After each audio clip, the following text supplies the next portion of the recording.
नमस्कार साथियों, मैं डॉक्टर देवेंद्र सिंह आप सब लोगों का स्वागत करता हूं आपके अपने चैनल में जिसका नाम है पशुधन सार संसार।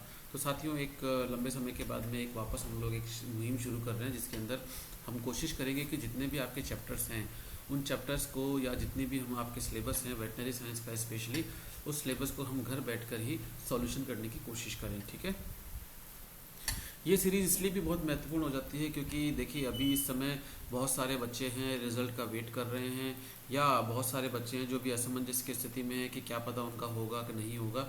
उन सब के लिए हम लोग प्रिपरेशन का एक वापस दौर शुरू कर रहे हैं जहाँ पर आप लोग देखेंगे कि हम लगभग आपके सभी सब्जेक्टों के जो क्वेश्चंस हैं या आपके जो जितने भी चैप्टर्स हैं उनको एक एआई के माध्यम से, एक टूल के माध्यम से करने की कोशिश करेंगे।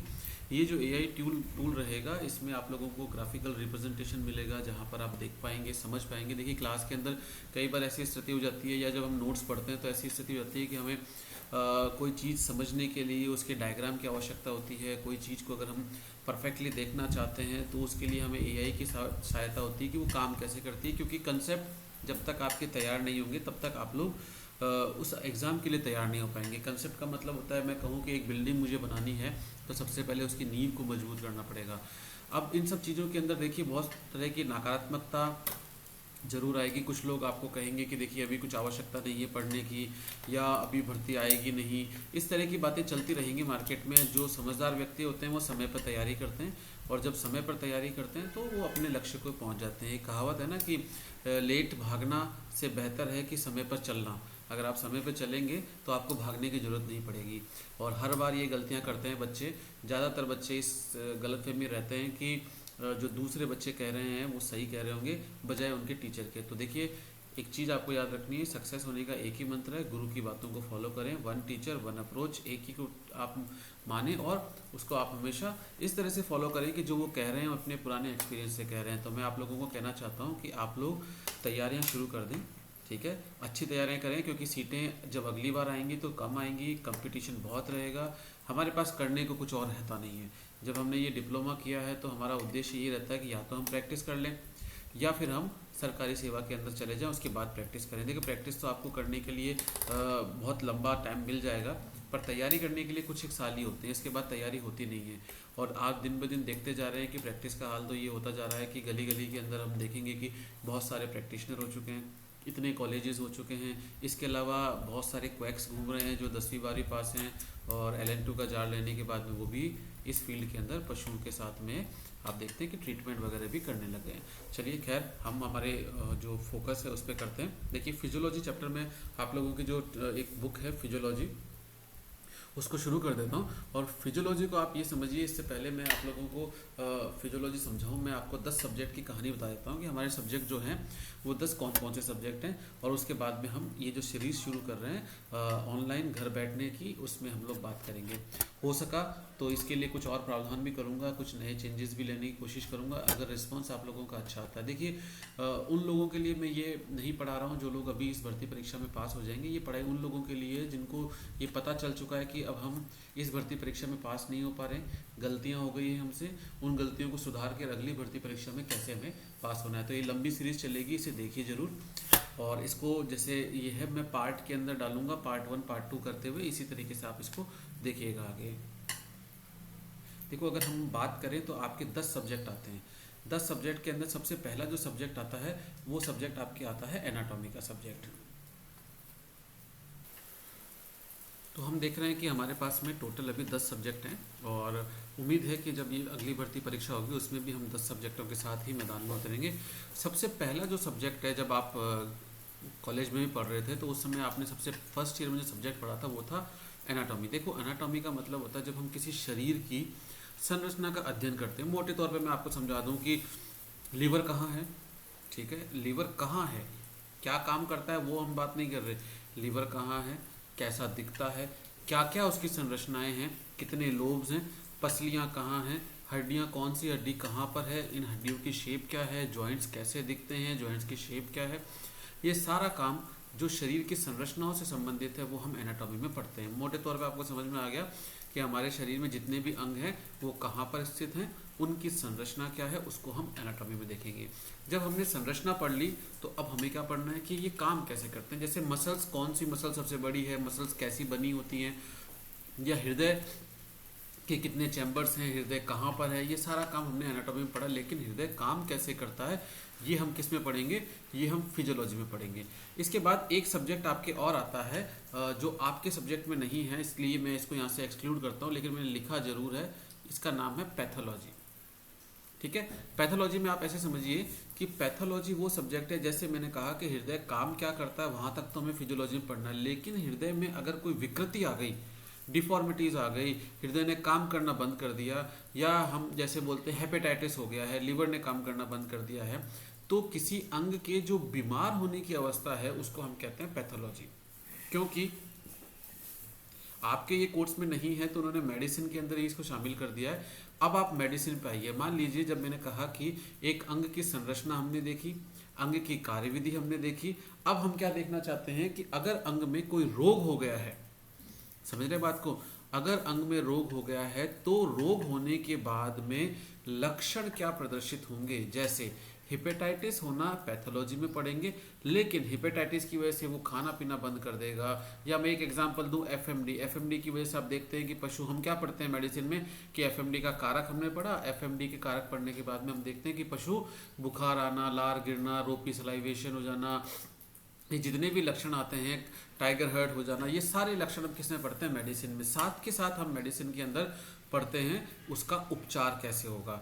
इसके बाद अगर आप देखिए एक ब्रांच और आती है, आप उस ब्रांच का नाम है फार्माकोलॉजी। अब आपने देखा कि हमने जब मेडिसिन पढ़ी थी तो उसमें क्या बोला था, मेडिसिन के अंदर सिंपल सी भाषा थी। मेडिसिन के अंदर हमने देखा कि कोई भी अंग जब बीमार हो जाता है तो उसके बाद शरीर क्या क्या लक्षण दिखाने लग जाता है। जैसे मैंने एक सिंपल से कहा हेपेटाइटिस हो गया, भैया हेपेटाइटिस हो गया है तो अभी क्या करना है, लीवर काम करना बंद कर देगा। काम करना बंद कर देगा तो क्या लक्षण आएंगे, खाना पीना, भूख नहीं लगेगी, वॉमिटिंग होने लग जाएगी, शरीर में पीलिया हो सकता है। इस तरह के जितने भी लक्षण होंगे वो हमको प्रदर्शित होने लग जाएंगी। अब उसके लिए हम क्या करें, हम उपचार देते हैं। जैसे किसी व्यक्ति को लक्षण क्या आ रहा है, बुखार, बुखार में क्या उपचार दिया, पैरासीटामोल।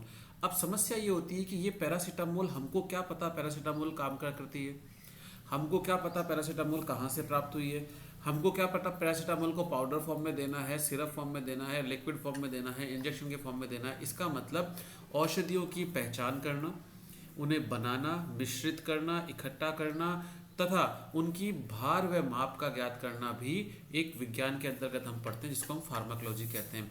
तो आप समझिए मेडिसिन का मतलब दवाइयाँ नहीं होती है, मेडिसिन का मतलब होता है कि विज्ञान की वह शाखा जिसमें हम रोगों के लक्षण और उनके उपचार के बारे में पढ़ते हैं। लेकिन अगर उपचारात्मक सामग्री, कोई चीज़ आपको इकट्ठी करनी है उपचारात्मक के रूप पर, तो उसे हम कहते हैं उपचारात्मक सामग्री। अगर वो उपचारात्मक सामग्री हम कहीं पढ़ रहे हैं तो उसको हम फार्माकोलॉजी कहेंगे। बहुत सारी डेफिनेशंस आती हैं इसमें, जैसे फार्माकोडायनेमिक्स, काइनेटिक, फार्माकोपिया, मैटेरिया मेडिका, फार्माकोनोशी, इस तरह की जितने भी डेफिनेशंस हैं उन सबको भी हम यहाँ पे कवर करेंगे।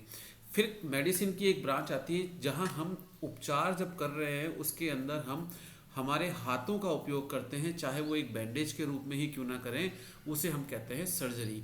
बैंडेज करना, एब्सेस का निकालना, प्लास्टर करना, फ्रैक्चर देखना, ये सारी चीज़ें जहाँ पर हमने एक हाथ का उपयोग कर लिया है उसको हम कहते हैं सर्जरी।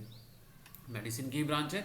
ऐसे ही मेडिसिन की एक और ब्रांच है जिसमें हम जनन अंगों और उसमें होने वाली व्याधियों के बारे में बात करेंगे। स्पेशली हम यहाँ पे हमारा फोकस रहेगा फीमेल रिप्रोडक्टिव सिस्टम्स के अंदर कौन कौन सी डिजीज़ हो जाती हैं, या मेल व फीमेल रिप्रोडक्टिव सिस्टम काम कैसे करते हैं, उनकी संरचनाएँ क्या होती है, वो सारी चीज़ें इसमें हम देखेंगे। इसके बाद आपके शुरू होते हैं यहाँ पर वैसे सब्जेक्ट जो सब्जेक्ट आपके जनरली मैं कहूँगा कि वेटनरी साइंस के ना होकर एनिमल साइंस के सब्जेक्ट है, क्योंकि आपका जो बड़ा सब्जेक्ट है इसको हमने दो रूपों में बांटा था।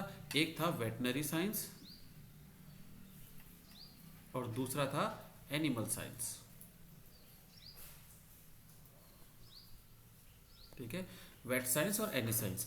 तो एनिमल साइंस क्या करती है, जनरली ये उपचार से संबंधित बात नहीं करती है या किसी बीमारी से संबंधित बात नहीं करती है। ये जो शरीर के अंदर पोषक तत्वों की आवश्यकता तथा साथ के साथ कुछ मैनेजमेंटल प्रैक्टिसेस है जिनको फॉलो करके हम उत्पादन को बढ़ा सकते हैं, इस तरह की बात करती हैं। यहाँ पर हम कौन कौन से सब्जेक्ट ले रहे हैं, यहाँ हम सब्जेक्ट ले रहे हैं जेनेटिक्स, जेनेटिक्स के बाद हम बात करेंगे न्यूट्रिशन, एलपीएम और एक्सटेंशन। देखिए जेनेटिक्स में हम क्या बात करते हैं कि किसी भी जीव के जनन की जो प्रक्रिया होती है, या हम कहें कि उसके शरीर के अंदर जितने भी जेनेटिक चेंजेस आते हैं, आनुवंशिक चेंजेस आते हैं, वो कैसे आते हैं, कौन कौन से इसमें फैक्टर्स काम करेंगे, जीन क्या होते हैं, एलील क्या होते हैं, क्रॉस ब्रीडिंग क्या होती है, इन ब्रीडिंग क्या होती है, ये जितने भी प्रजनन संबंधित जो एक पीढ़ी से दूसरी पीढ़ी में गुण ट्रांसफ़र होते हैं, उन सब के बारे में हम जेनेटिक्स में पढ़ेंगे। इसके बाद हम शरीर के अंदर पोषक तत्वों की कमी, पोषक तत्वों की उपलब्धता और पोषक तत्वों के बारे में हम यहाँ पर पढ़ते हैं, जिस सब्जेक्ट को हम कहेंगे न्यूट्रिशन। बहुत अच्छा सब्जेक्ट है। इसमें से कुछ पोर्शन हम कह सकते हैं मेडिसिन में भी हम कवर करेंगे, जैसे पोषक तत्वों की कमी से, विटामिन या मिनरल्स की कमी से होने वाले रोग भी हम यहाँ पर पढ़ेंगे। अब इसके बाद जो सब्जेक्ट आता है उसका नाम है लाइव स्टॉक प्रोडक्शन मैनेजमेंट। देखिए लाइव स्टॉक का मतलब होता है बच्चों पशुधन, और अगर आप देख रहे हैं तो जिसके पीछे धन जुड़ा हुआ है, इसका मतलब कहीं ना कहीं हमें इससे आर्थिक फायदा होता ही है। तो वो सारे एनिमल जिनसे हमें डायरेक्ट इनडायरेक्ट रूप से आर्थिक फायदा होता है उसे हम पशुधन कहते हैं। जैसे गाय, भैंस, भेड़, बकरी, ऊंट, सुअर, ये सब पशुधन है। लेकिन कुत्ता पशुधन नहीं, क्योंकि उससे हमें कोई फायदा नहीं होता है, हम उसको पालते जरूर हैं, वो पेट एनिमल की श्रेणी में आता है। तो पशुधन के उत्पादन क्या क्या हो सकता है, जैसे दूध, मांस, ठीक है ना, खाल, उसकी चमड़ी हो सकती है। ये जितने भी उत्पादन है इन सबको हमें बढ़ाना है, इसके लिए क्या करना है, प्रबंधन करना है। और प्रबंधन कैसे कर सकते हो आप, उसका आहार व्यवस्था, उसके ऊपर हम जो उसकी स्वास्थ्य व्यवस्था है, उसकी पोषण व्यवस्था, इस तरह से, या फिर हम साफ सफाई की व्यवस्था, इन सब चीज़ों के बारे में हम इसमें एलपीएम में पढ़ते हैं। अब जो लास्ट सब्जेक्ट आता है वो है एक्सटेंशन। देखिए जितनी भी चीज़ें आप लोगों ने, मैं पढ़ाऊंगा या आप लोगों ने क्लासेस में पढ़ी होंगी, उन सारी जो चैप्टर आपने पढ़े हैं उनको यदि आप फैलाते हैं, फैलाने का मतलब है इस ज्ञान को जब आप किसानों तक, पशुपालकों तक ले जाएंगे, और उस ले जाने की जो विज्ञान होगी उसको हम एक्सटेंशन के अंदर पढ़ते हैं। तो प्रसार का मतलब ही होता है कि फैलाया जाए। तो आज तो ये इंट्रोडक्टरी क्लास थी। इस इंट्रोडक्टरी क्लास के अंदर, क्योंकि अभी मैं शॉर्ट क्लासेस बनाऊंगा और फिजियोलॉजी से शुरू करूंगा। फिजियोलॉजी के अंदर मैं पहला चैप्टर लूँगा मसल्स का, जो अभी मैं इसके बाद पढ़ाऊँगा। लेकिन एक बार इस वीडियो को यही विराम दूंगा। मैं चाहता हूँ कि आप सब लोग जुड़ें इस वीडियो से। इस वीडियो का जो संदेश है वो आप लोगों तक पहुँचे। संदेश सिंपल सा है कि तैयारियां शुरू कर दीजिए। अगर आपके पास में कोई प्लान बी है तो इट्स ओके, आप आराम से वेट कीजिए। अगर आपके पास कोई प्लान बी नहीं है तो आप अभी से ही तैयारी कर दीजिए, क्योंकि मैं आपको समझा देता हूँ कि तैयारी करने का मतलब होगा कि आपकी जब तैयारी, जब लोगों से आप कुछ समय पहले ही तैयार हो जाएंगे तो आप उनसे डेफिनेटली आगे रहेंगे, और आगे रहने का मतलब है कि सफलता की ओर बढ़ते चलेंगे।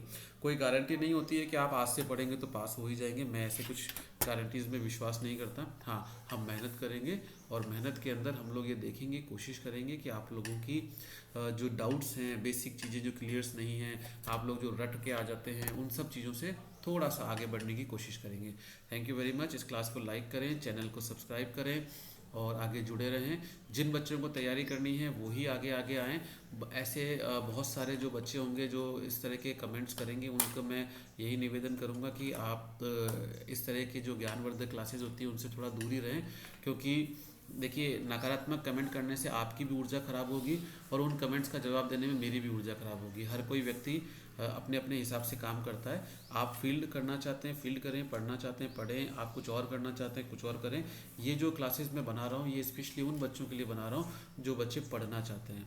Thank you very much. लेकिन चैनल को फिर याद दिला देता हूँ, लाइक ज़रूर करें, उसको सब्सक्राइब करें और शेयर भी करें, ताकि हर किसी तक मेरी बात पहुँच सके। Thank you very much. दोबारा मिलते हैं जल्दी क्लास के अंदर।